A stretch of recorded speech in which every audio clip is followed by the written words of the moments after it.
Hello friends, আমি মৌসুমি। আজকের ভিডিওতে আপনারা দেখতে পাচ্ছেন কি করে আপনারা আপনাদের চুলকে কালো, ঘন এবং লম্বা করবেন। তো যাদের আবার সাদা চুল দেখা যায় সেই চুলকেও কি করে কালো করবেন, তো সেটাই আজকে আপনারা ভিডিওতে দেখবেন। যাদের চুল সাদা হয়ে গেছে, বয়সের ছাপ পড়ে গেছে, সেই সাদা চুলকে ঢাকতে আপনারা বিভিন্ন ধরনের কালার ইউজ করেন, কলপ করেন। তো সেই জিনিসটাতে চুলের আমাদের অনেক রকম ক্ষতি হয়ে যায়।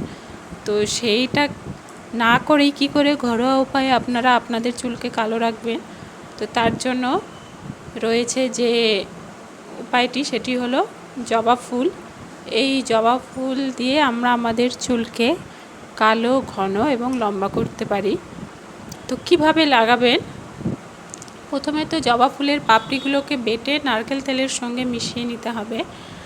এছাড়া আমন্ড অয়েল যে আছে তার সাথেও জবা ফুলগুলোকে মিশিয়ে 3-4 দিন এইভাবে যদি লাগাতে পারেন তাহলে আপনার চুল গজাবে, টাক পড়ার ভয় থাকবে না। তো যদি আপনাদের এই ভিডিওটি ভালো লেগে থাকে তবে চ্যানেলটিকে সাবস্ক্রাইব করে দেবেন আর একটা লাইক করে দেবেন। আজকের মতো টাটা।